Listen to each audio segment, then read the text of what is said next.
اللهم صل وسلم وبارك على سيدنا محمد صلى الله عليه وسلم. ازيكم يا حلوين؟ عاملين ايه؟ كل سنه وانتم طيبين وبصحه وسلامه يا رب العالمين، ودايما فرحانين ومبسوطين ومتهنيين، اللهم امين يا رب العالمين. جايه لكم باكله جديده وفكره جديده واول مره اعملها وانتم معايا وانا معاكم، ويا رب دايما نكون مع بعض وما يفرقنا ابدا حد يا رب العالمين. دلوقتي انا كنت ابني كان نفسي ياكل سمك بلطي وكده، فالمهم انا قلت لو لقيت بتاع السمك، انا للاسف يعني تعبانه بقالي كام يوم، ادعوا لي كده ان انا اخف يعني. في يعني ايه، مسامير دخلت في رجله وكده، مصديه والحمد لله عدت على خير. فطبعا مش بقدر اروح السوق ولا انزل ولا اروح ولا اجي يعني. فلقيت بتاع السمك معدي بالصدفه من عندنا، يلا يا سمك مش عارف ايه. كان يومين ما كانش عنده غير البولتي الكبير ده، وعنده اللي هو البوري، وعنده السمك البلدي اللي هي المكرونه الصغنونه المقشره دي. فطبعا ما عجبتنيش خالص، كان سعرها عامل 150. انا مش على السعر، هي صغنونه جدا جدا جدا يعني، قد عقله صباعي، زي صباعي كده، طول صباعي. المهم، صلوا بينا على النبي يا حبايب قلبي، ما تنسوناش في اللايك والشير وسبسكرايب للقناه عشان يوصلكم كل جديد. وزن السمكه ده سمك بولتي لقيته كبير جدا، فكرته السمك البولتي بتاعنا اللي احنا عارفينه يعني، اللي احنا بنجيبه على قد كف الايد او اكبر او اقل كده يعني. فلقيته كبير جدا، بسم الله ما شاء الله. السمكية كيلو ونص واتنين كيلو واتنين الا ربع. فانا قلت ايه ده، لا اتصدمت منه الصراحة اول ما شفته. فما كانش ده اللي في بالي يعني، او في فكرتي اللي انا اجيبه. فقعد يقول لي سكر ومش عارف ايه، واعملوا لك فيليه وهنضفوا لك والحكايه وروايه وجزل. فعجبتني الفكره، فقلت له يلا اوزنها. طلعت الواحده حوالي كيلو ونص او اتنين الا ربع، كيلو ونص او كيلو ونص طن. حوالي ب 150، او عشان قال لي ب 100 كيلو، ب 100 او ب 110 تقريبا، وانا خدته من على 90. تمام. المهم بعد ما انضفها واقطعها جزل بالشكل زي اللي انتوا شفتوه ده، انا طبعا هنا ظبطتها، حطيت عليها شويه ملح لحد ما ابقى انضفها. نضفتها طبعا وحطيت عليها ليمون وملح، وسبتها تتنقع كده شويه، وقلت اعمل الفطار معاكم النهارده. كنا امبارح كنا صايمين، اللي هو كان يوم الخميس. النهارده انا برفع لكم الفيديو النهارده الجمعه. تمام. كل سنه وانتم طيبين يا رب، ورمضان سعيد على الامه الاسلاميه يا رب العالمين. انت عارفين طبعا انا بحب احمر بطاطسايه كده، ايه جنب الايه، جنب السمك بتاعنا. قلت بقى النهارده انا مش هعمل رز ابيض، انا عايزه اعمل رز بصل. بقالنا كتير جدا جدا ما اكلناهوش، وفي نفس الوقت ابني بيحبه جدا. قال لي قبل كده يا ماما انا بحب الرز ببصل جنب السمك. المهم، حطيت كده حته السمنه. طبعا دي السمنه انا كنت جايبه سمنه وكده، سيحتها ونسيتها على النار لحد ما لونها اغمق معايا شويه. هحط معلقه سمنه على شويه زيت، وهحط بصلتين اخرطهم كده و... وطبعا السمك انا سايباه يتنقع في الميه. ركزوا نعم، معايا. هي اي نعم السمنه غمقت معايا، بس طعمها ولونها وريحتها زي ما هي، ما فيش فرق ولا اختلاف كتير. تمام. انا هنا بغلي ميه عشان خلاص المغرب اساسا هيأذن يعني. تقريبا انا دخلت المطبخ الساعه 5 المغرب، فهو هيدن الساعه 6 ل 10. تمام. فغليت ميه في البراد. عارفين طبعا الكاتل بيسحب كهرباء، واحنا عندنا كارت يعني.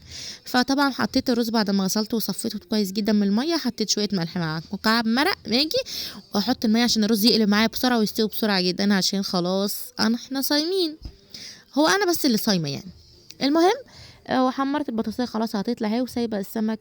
هحط الميه على الرز وانقله مكان البطاطس. هتكون اصلا البطاطس طلعت، وهعلق على السمك عادي، مش هياخد معايا حاجه طالما الزيت معايا سخن. بس طبعا الزيت اللي في الطاسه ده زيت نضيف، انا بعمل منه البطاطس بس. فهفضيه في طبق، وهحط انا زيت السمك. السمك عندي بتاع المره اللي فاتت اللي انا كنت قاليه فيه السمك يعني كده، هو نضيف، مش محروق ولا غامق ولا حاجه. فانا بعينه يعني، انا مش ببيع زيت السمك ولا حاجه، عشان خاطر زيت السمك ده لما بيتباع بيبقى. الله، بنتي جايبه اوسيكا طعمها حلو قوي. 5 جنيه بحالها. جايبه اوسيكا عامله زي البطيخه بس طعمها حلو والله. المهم، احنا مش عارفه انا كنت بتكلم في ايه، وخرجنا من الموضوع ودخلنا في موضوع الاوستيكا دي. بس هي كانت بصراحه طعمها حلو، كلتها منها. بس وقعدت اجيب غيرها يعني. المهم بقى، طبعا انا عندي الدقه طبعا بتاعه السمك على طول، دايما عندي الدقه في الهون جاهزه، مش بقطعها خالص. وعندي الدقيق. هعمل ايه؟ طبعا انتوا عارفين ان السمك معمول فليه كده عامل زي الجزل. على طول هملح واحط في الدقيق واقلب في الزيت على طول.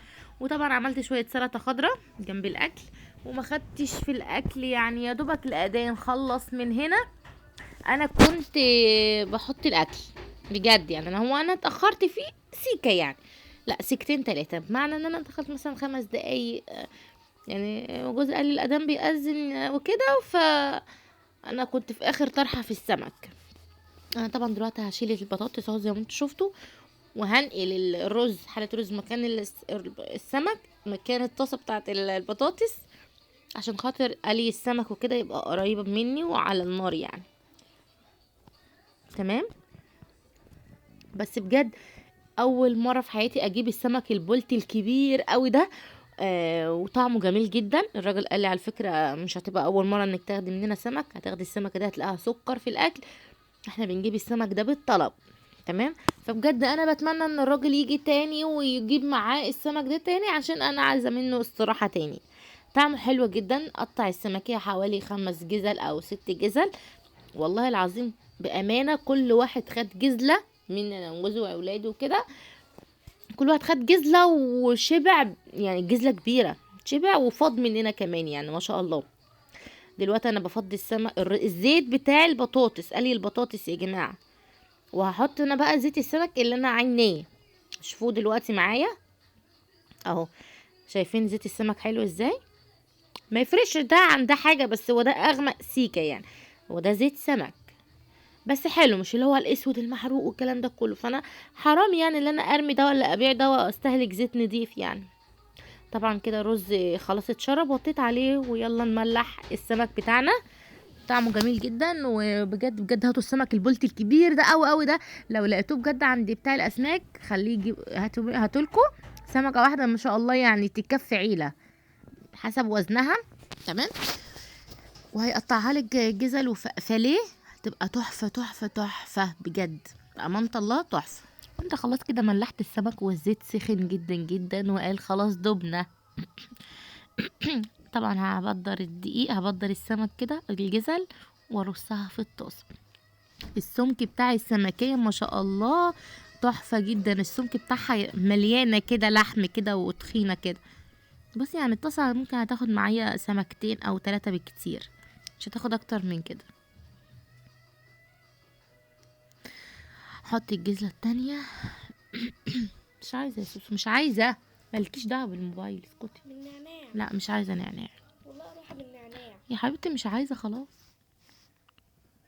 كده خلاص اهو. كده انا بوقف السمك على سيفها عشان خاطر تستوي معايا، عشان السمك ما شاء الله بتاع السمكية تخينة جدا وعريضة، يمكن اتخن من البانيه، الفراخ البانيه اللي انت بتعمليها، يعني تخن السمك الفاليه اتخن من الفراخ الفاليه اللي انت بتعمليها.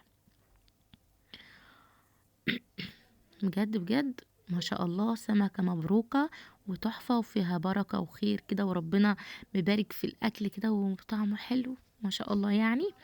بجد لو لقيتوا السمكة دي يا جماعة اوعوا تسيبوها، هاتوها، تعمل 100 150، بس بجد تحفة. 150 ما بيعملوش حاجة دلوقتي، الواحد لو راح جاب أكل شعبية هتعدي 200 أصلا. هنبدر السمك كله ونقلي واحدة واحدة، وزي ما انتم شفتين طالعين اللون الذهبي الجميل، وشوية رز بقى بالسمنة كده المحروقين، يا سلام مش قادرة اقول لكم على الجمال. لا بهزر يا جماعة مش محروقة. تنسوش تشجعونا بقى في اللايك وكده والكومنتات، وشيروا الفيديو على قد ما تقدروا عشان يوصلكم كل جديد، وتفعلوا زر الجرس كل ما انزل فيديو يوصل لكم اشعار بالفيديو. بجد فخورة بنفسي قوي حقيقي، عجباني السمك دي، او مش عارفه ليه انا اول مره اجيبها، وان شاء الله مش هتكون اخر مره. كل سنه وانتم طيبين، ودايما على الطبليه متلمين ومتهنيين انتوا اسرتكم الكريمه السعيده يا رب العالمين.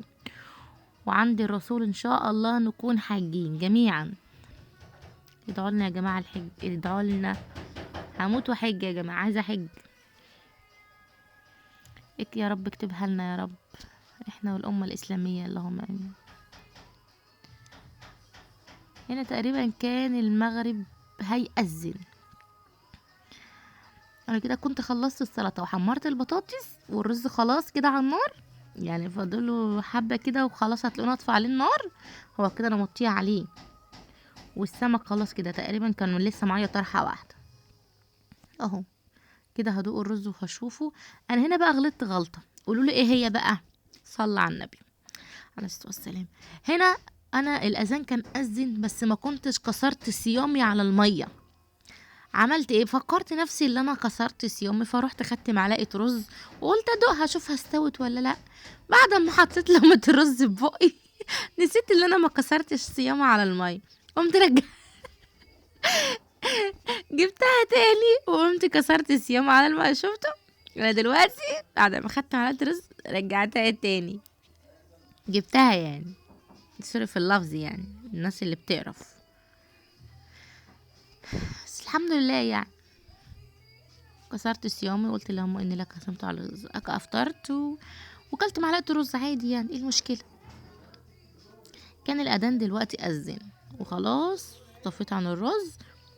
هشيل بقى ايه اللي اتعمل. بص بوقف على سنه عشان في سمك الجزل سميكه شويه، فانا بوقفها عشان تستوي كويس عشان ما يكونش ني. دي كانت اخر ديل، خلاص كده انا خلصت. نبشر عليهم بقى شويه جزر كده حلوين، لزوم الشغل اهم من الشغل تثبيت الشغل. ايوه بصوا بقى لازم نظبط كده طبقنا الحلو. بيقولك العين بتاكل قبل البق، فلازم ايه عينيكي كده تجذبك للاكل، الاكل لازم يجذب عينيكي. شويه جزر كده، يا سلام جزر مسكر. نفسي اعمل يا جماعه مربى الجزر بجد، بس ناقصني كده شويه حاجات عشان انا اعمل مربى الجزر. انا هنا كنت غرفت الاكل وخلصت وحطيت كمان طبق مخلل من اللفت اللي انا عاملاه. تعالوا بقى اوريكم رز البصل، الرز اللي بالبصل المفلفل بجد طعمه تحفه تحفه تحفه. بصوا مفلفلين ازاي، مفيش حبايه ماسكه في اختها، مفلفلين جدا وطعم وريحه جنان بأمانة الله.